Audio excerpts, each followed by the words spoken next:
आपसे ज़्यादा न छठा बार सांसद हूँ, आप हमको सिखाइएगा। और आप कृपा पर जीते हैं, मैं अकेला लड़ता हूँ। For the time I am the Indian for the time. NEET cancellation क्यों नहीं, री एग्जामिनेशन क्यों नहीं, क्यों गिरफ्तारी नहीं उसकी, सुबोध सिंह जी की? सबकी चमचागिरी में यूथ के बारे में कौन बात करता है? सब लोग अपने अपने नेता की चमचागिरी में लगे हुए थे। सीबीआई के लिए इतनी हड़बड़ी में क्यों हो जांच कराने के लिए, जब आप ही के एलाइज जांच करा रहे थे वहाँ? जनता कैसे चुनती है इन लोगों को भगवान जाने। जो जनता की बात न करे वो भी एमपी एमएलए मंत्री संतरी बन जाता है। नमस्कार, मैं हूं बॉबी और आप देख रहे हैं एशियन स्काई न्यूज। संसद का सत्र चल रहा है, नए सदस्य शपथ ले रहे हैं, लेकिन इस बीच सदन की कार्यवाही से कुछ ऐसी तस्वीरें भी निकलकर सामने आ रही हैं जिस पर विचार करने की आवश्यकता है। सांसद असदुद्दीन ओवैसी ने सबसे पहले जहां जय भीम अल्लाहू अकबर और उसके बाद जय फिलिस्तीन का नारा दिया, उसके बाद लगातार भारतीय जनता पार्टी के सांसद ने संसद के अंदर हंगामा किया। लेकिन इन सब से इतर जब अरुण गोविल संसद पद की शपथ लेने के लिए पहुंचे तो उन्होंने जय श्री राम कहा।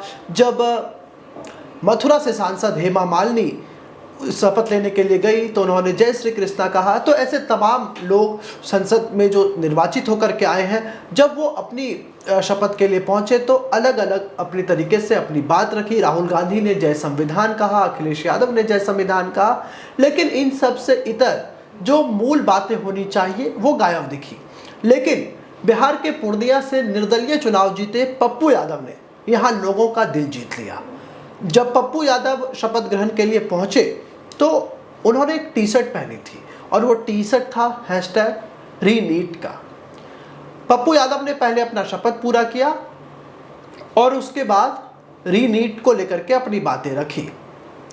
लेकिन इस पर भी किरण रिजिजू जो भारतीय जनता पार्टी के सांसद हैं, उन्होंने उसे टोक दिया और उसके बाद पप्पू यादव भी भड़क गए। पप्पू यादव ने उन्हें दो टूक जवाब दे दिया कि मैं 6 बार का सांसद हूं और मैं किसी की कृपा से जीत करके नहीं आया हूं, बल्कि मैं निर्दलीय चुनाव जीत कर आया हूं। तो इन सारी बातों ने सदन से जो ये तस्वीरें निकलकर सामने आई, इन्होंने सबकी नज़रें अपनी ओर खींच ली। क्योंकि जिस सदन की कार्यवाही में लोगों की बात होनी चाहिए, जिस सदन में आम जनों की मुद्दों को उठाने की आवश्यकता है, उस सदन में कोई जय श्री राम, कोई जय भीम, कोई जय फिलिस्तीन कर अपनी बातों को रख रहा है, तो ये एक तरीके से अपनी आइडियोलॉजी हो सकती है। लेकिन सदन इसके लिए बाध्य नहीं होना चाहिए कि कौन क्या बोलता है। लेकिन जब पप्पू यादव ने ऐसी बातें कही तो बाद में पप्पू यादव मीडिया कर्मियों के सामने आए। जब पप्पू यादव से पूछा गया कि आपने ये रीनीट का टी शर्ट क्यों पहना, तो पप्पू यादव ने बेहद ही अपने सधे अंदाज में कहा कि जो जनता हमें जिता करके संसद भेजती है, जब हम उनकी ही बातों को संसद के पटल पर नहीं रखेंगे तो हम क्या रख सकते हैं। पहले हम आपको पप्पू यादव का वो बयान सुनाते हैं जो वो संसद की कार्यवाही से हिस्सा लेने के बाद, एक सांसद के तौर पर शपथ लेने के बाद, निकलने के बाद उन्होंने मीडिया कर्मियों को दिया।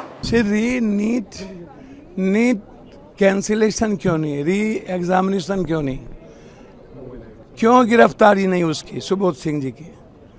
बस इतनी तो था। सब यहाँ भगवान जय सबकी चमचागिरी में यूथ के बारे में कौन बात करता है? सब लोग अपने अपने नेता की चमचागिरी में लगे हुए थे, एक बार भी नीट की चर्चा नहीं हुई। तो सुना आपने किस तरीके से पप्पू यादव ने बेबाक तरीके से अपनी बातें रखी और बिल्कुल सधे अंदाज में कहा कि जो लोग हमें संसद तक भेजते हैं, जनता हमें भेजती है, यदि हम जनता की आवाज़ को संसद में नहीं उठाएंगे तो ये आवाज़ को बुलंद कौन करेगा। उन्होंने इशारों में भारतीय जनता पार्टी और तमाम वैसे सांसदों के ऊपर भी तंज कसा जो अपने शपथ के बाद इस तरीके के स्लोगन्स को बोल रहे थे। उन्होंने कहा कि जिस तरीके से जो लोग जनता का काम करना नहीं चाहते वो अभी संसद और मंत्री बनकर बैठे हुए हैं। जनता को भी सोचना चाहिए कि वो कैसे प्रतिनिधि को चुनकर संसद भेज रहे हैं जो उनकी आवाज ही बुलंद नहीं कर सकता। जाहिर सी बात है, नीट को लेकर के देश भर में हंगामा जारी है और नीट ऐसी परीक्षा होती है जिसमें इस बार 23 लाख से अधिक बच्चे उसमें पहुंचे और उनकी बातों को संसद में उठाने वाला कोई नहीं है। जब केंद्रीय शिक्षा मंत्री धर्मेंद्र प्रधान शपथ लेने के लिए पहुंचे थे तो हालांकि विपक्ष ने इन बातों को जरूर उठाया था, चैटिंग की थी, लेकिन जब आप शपथ के बाद अपनी अपनी बातों को रख रहे हो, ऐसी परंपरा आपने बनाई है, तो फिर यहाँ पर उन बच्चों के भविष्य के विषय में आपको आवाज़ तो बुलंद करनी चाहिए थी, जिसे पप्पू यादव ने कर दिखाया। लेकिन अब बात ये हो रही है कि पप्पू यादव ने जब ये सारी बातें कही तो सदन की कार्यवाही से जो और सांसद हैं वो चाह रहे हैं कि ये प्लेटफॉर्म नहीं है, इस पूरे बयान को सदन की कार्यवाही से हटा देना चाहिए। अब देखने वाली बात होगी कि क्या कुछ होता है। अभी तक 350 से अधिक सांसदों ने सांसद पद की शपथ ले ली है।